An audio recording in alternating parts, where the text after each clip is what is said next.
साथियों नमस्कार। मैं आर के अमोल आज आपसे कुछ विशेष चर्चा कर रहे हैं। बाबा साहब ने कहा था कि मैं बुद्ध को इसलिए मानता हूँ कि उन्होंने न तो स्वर्ग का लालच दिया है या न तो स्वर्ग का लालच दिया है और न ही नरक का डर दिखाया। उनका कहना था कि मैं भगवान नहीं हूँ, मैं आपको रास्ता बता सकता हूँ, मुक्तिदाता बन सकता हूँ। मुक्तिदाता भी नहीं बन सकता हूँ, मैं मार्गदाता बन सकता हूँ। इसलिए मैंने बुद्ध को अपनाया। आज स्थिति इसके ठीक उलट है। आज ये कहा जाता है कि भगवान भगवान भगवान भगवान 5-7 बार करके 7 पुस्तों के लिए अपनी स्वर्ग में सीट रिजर्व करा लीजिए। पहले तो ये बताना चाहिए कि स्वर्ग में सीट रिजर्व कराने का तरीका क्या है। भगवान भगवान ही कहना है और क्या जो बता रहा है उसकी सीट स्वर्ग में रिजर्व है क्या? उसने अपनी सीट जो है 7 पुस्तों के लिए रिजर्व करा रखी है क्या? कितनी विसंगतियां हैं इस समाज के अंदर, कितनी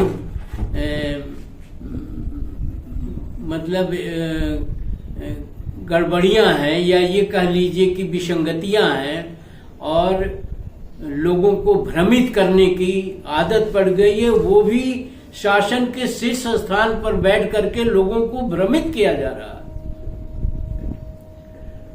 अंबेडकर अंबेडकर अगर कोई कहता है तो ये फैशन नहीं है। अंबेडकर अंबेडकर कहना उसकी मजबूरी है। स्वर्ग नरक तो कोई देखा नहीं है, पहली बात। दूसरी बात यह है कि मनुष्य से नीचे का जीवन जीने के लिए अगर अंबेडकर को बाध्य किया गया तो अंबेडकर पैदा हुए। आपने इतना अत्याचार किया, आपने इतना भ्रमित किया, आपने इतना धोखा दिया, आपने समूल नष्ट करने की सोची तो अंबेडकर पैदा हुए। अंबेडकर ऐसे कोई थोड़ी न पैदा हो गए। अंबेडकर तो आप ही की देन है। आपने ही अंबेडकर को पैदा किया और आज भी आप अंबेडकर को पैदा करने की कोशिश कर रहे हैं। अंबेडकर से किसी को कोई कुछ लेना देना नहीं है, लेकिन तब लेना देना है जब उसके बच्चे शिक्षा न पाएं। तब लेना देना है जब आप उसके बच्चों को न छुए। तब लेना देना है जब आप उसको जीवन की मूलभूत सुविधाओं से वंचित कर दें, और वो भी जबरदस्ती। जो जीवन की मूलभूत सुविधाएं, पानी, खाना, कपड़ा है, रोटी कपड़ा और मकान, उससे भी वंचित कर दे और उस पर हंसे और तालियां बजाएं, तब अंबेडकर पैदा होते हैं। अंबेडकर को किसी ने पैदा नहीं किया, परिस्थितियों ने पैदा किया अंबेडकर को। ये आपके हिंदू धर्म ग्रंथों ने, आपके क्या कहें, आपके कुत्सित विचारों से अंबेडकर पैदा हुए। और अंबेडकर को मिटाने की कोशिश मत करिए। पहली बात तो ये है कि अगर अंबेडकर मिट जाएंगे तो उससे बड़ा अंबेडकर पैदा हो जाएगा, और नहीं अंबेडकर को पैदा करिए। समाज में अगर आप सही स्थिति रखते हैं, ढोंग पाखंड आडंबर नहीं फैलाते हैं, जागरूकता लाते हैं, शिक्षा लाते हैं और सबको समान अधिकार देते हैं, तो अंबेडकर नहीं पैदा होगा। गांधी पैदा हुए अंग्रेजों के कुशासन की वजह से, अंग्रेजों के कुत्सित विचारों की वजह से। जितने भी महापुरुष पैदा हुए हैं वो खुद नहीं पैदा हुए हैं, वो परिस्थितियों की देन है। वो परिस्थितियां उनको पैदा करी है। और आप क्या सोचते हैं, एक भीमराव अंबेडकर पैदा हो गए, खत्म हो गई बात? अभी जाने कितने अंबेडकर पैदा होंगे। इस भ्रम में न रहिए कि ये दुनिया आपकी थाती है, आप ही बुद्धिमान हैं और आप एक शब्द दो शब्द भगवान भगवान करके स्वर्ग में सीटें रिजर्व करा रहे हैं 7 पुस्तों के लिए। ये कितना हास्यास्पद स्टेटमेंट है। और आपको अपने पद पर बन करके इस तरह का स्टेटमेंट देना तो कतई स्वीकार्य नहीं है या कतई सही नहीं है। आज भी आप ढोंग पाखंडा डंबर के कूड़े करकट में या गंदगी में आप लोगों को ढकेलना चाहते हैं, ये सही नहीं है। और आप भूल जाइए कि एक अंबेडकर भीमराव पैदा हुए, बहुत अंबेडकर पैदा होंगे, बहुत बुद्ध पैदा होंगे। 24वें बुद्ध तो वहीं थे। बहुत फूले पैदा होंगे, ये तो बहुत रविदास पैदा होंगे। ये तो एक परिस्थितियों की देन है। आपकी नासमझी, आपकी नाकाबिलियत, आपकी कुत्सित विचार से अंबेडकर पैदा होते हैं। और मैं तो यही कहूंगा कि ये कुत्सित विचार, ये छलावा, ये धोखाधड़ी आप बंद कर दे देश के हित में। कोई कहता है मंगलसूत्र लेके चले जाएंगे। अरे कैसा मंगलसूत्र भाई, कौन लेके जा रहा है?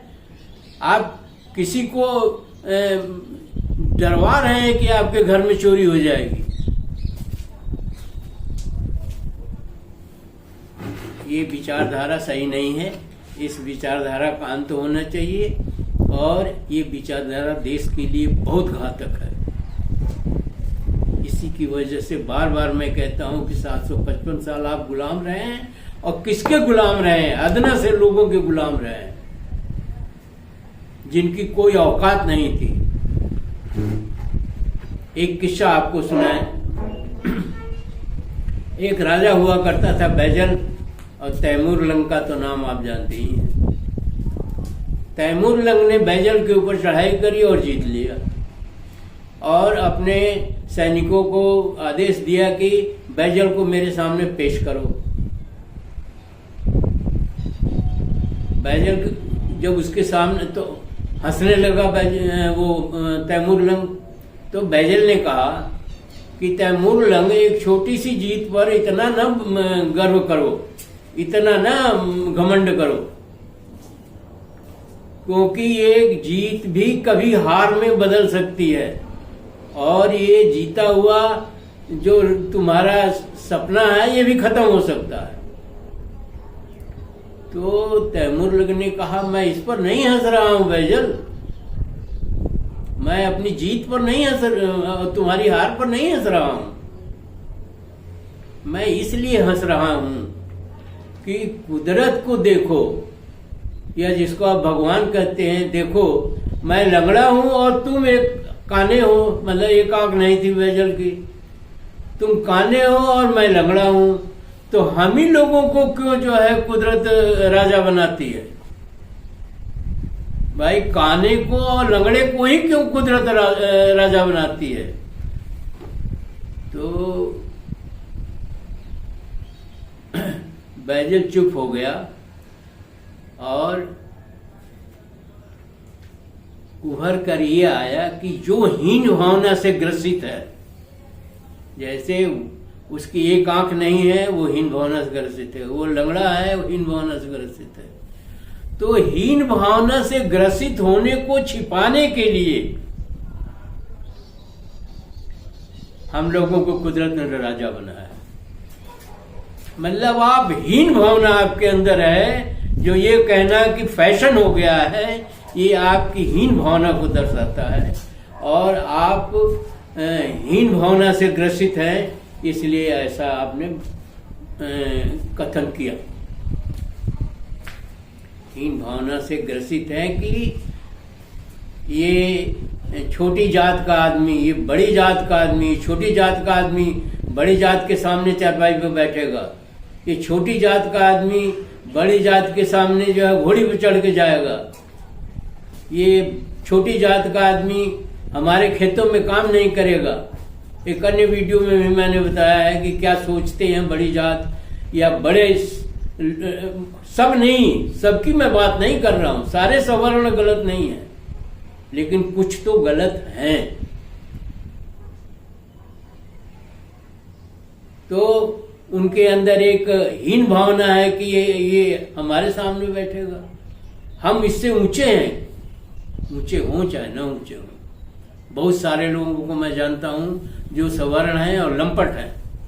जो सवर्ण हैं व्यभिचारी हैं, बेईमान हैं और लंपट हैं। बहुत मैं मंत्रियों को भी जानता हूं, बहुत सारे सामाजिक रूप से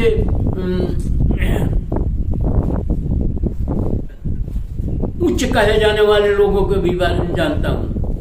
एक दो समाज में बुराइयां नहीं है, बुराइयां ही बुराइयां हैं। तो हीन भावना को त्याग करके हम ये सोचें कि ये भी मनुष्य है, ये भी मनुष्य है, सब मनुष्य है, और मनुष्य का एक जो अधिकार है वो सबको मिलना चाहिए।